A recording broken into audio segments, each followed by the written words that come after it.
When a loyal canine wouldn't stop barking at his handler's coffin, everyone thought it was grief. But when they finally opened the lid, the truth he uncovered left the entire police force in stunned, tearful silence.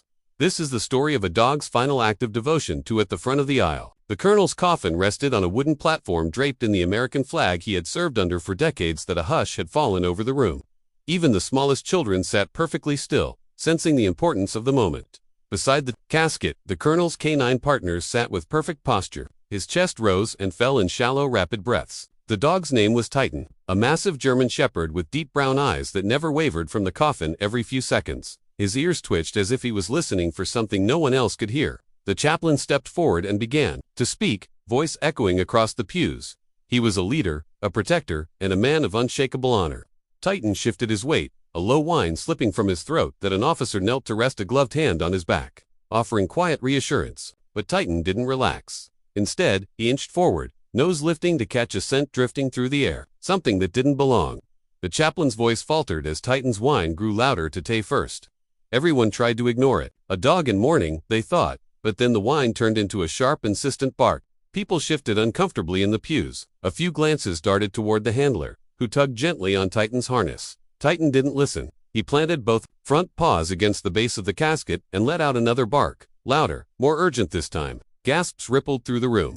The colonel's widow clutched her handkerchief to her mouth. Two officers took a step forward, unsure whether to intervene. "Titan," the handler said, voice tight. "Leave it come." But the dog only growled and pawed at the coffin again, claws scraping the polished wood. His hackles stood on end, his body vibrating with tension that a murmur spread among the gathered officers. This wasn't grief. This was something else, something none of them could explain. The chaplain slowly closed his prayer book, eyes wide with unease. Titan's handler swallowed hard.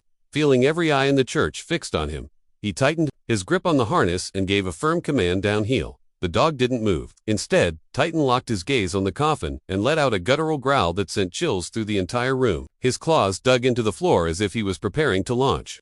The senior officer standing near the widow stepped closer, lowering his voice. "Control your animal." "I'm trying," the handler whispered. But there was a tremor in his voice that Titan's ears flattened. He let out another deep bark, then pressed his nose against the edge of the casket, pawing frantically. The colonel's widow choked back a sob. "What is he doing?" Titan ignored the question, and every order shouted his way. He climbed halfway onto the coffin, body trembling, and began scratching at the flag with single-minded determination. Titan and the handler grabbed his collar, trying to pull him back. For a moment, it looked as though the dog might finally submit. But then Titan looked up, met his handler's eyes, and whed a raw pleading sound that made the room go still. That it wasn't disobedience, it was desperation. And deep down, everyone watching knew something inside that casket didn't belong. The senior officer drew in a slow, shaky breath. His gloved hands curled into fists at his sides. "We can't," he began. But his voice trailed off as Titan let out another heart-wrenching bark. The widow lifted her tear-streaked face and spoke with surprising strength. "Please," she whispered. "Open it." Silence fell, thick and expectant point. Two officers exchanged hesitant glances. The chaplain shifted uneasily as if searching for guidance no prayer could offer. Titan sat back on his hunches, chest heaving, eyes locked on the polished wood as if he could see through it. "Do it," the widow repeated, her voice trembling. "I have to know." At last, the senior officer nodded. "Stand back," he ordered softly. The handler tightened his hold on Titan's collar, though the dog no longer struggled. His whole body vibrated with anticipation. Two officers stepped forward and carefully folded back the flag. Their hands moved in perfect unison, almost ceremonial. Though the moment felt anything but ordinary, they reached for the brass clasps and unhooked them one by one. The entire church seemed to hold its breath. Then, with a slow creak that echoed through the pews, they lifted the lid of the coffin. The lid swung open, and for a moment, no one moved. Sunlight from the stained glass fell across the colonel's uniformed body, highlighting every precise fold of the dress blues he'd been laid to rest in. Titan inched forward, his nose working furiously at first glance. Nothing seemed out of place. The colonel's medals gleamed softly on his chest. His hands were folded over an old leather-bound Bible, but then Titan let out a sharp bark and lunged, pawing insistently at the lining near the colonel's left arm. One of the officers started to protest, but the widow raised her hand. "Let him," she whispered. Titan hooked his claws into the velvet and tugged. The fabric tore with a quiet rip, revealing a small hidden compartment built into the side of the casket. Gasps echoed through the church. Inside the compartment lay a sealed manila envelope in a small wooden box, its lid carved with the shape of a German shepherd's head. The handler swallowed hard and reached for the envelope. The name scrolled across it in neat, deliberate letters made his hands tremble to tighten and Officer Reed. Titan sat back panting, eyes fixed on the box. No one spoke as the handler slowly lifted it free. The colonel hadn't taken everything to the grave after all. Officer Reed's hands shook as he broke the wax seal on the envelope. He glanced up at the widow for permission, and she gave a single nod, her eyes shining with tears. "My dearest Titan," he read aloud, voice cracking. "If you are hearing this, then you proved again that your loyalty is stronger than any command."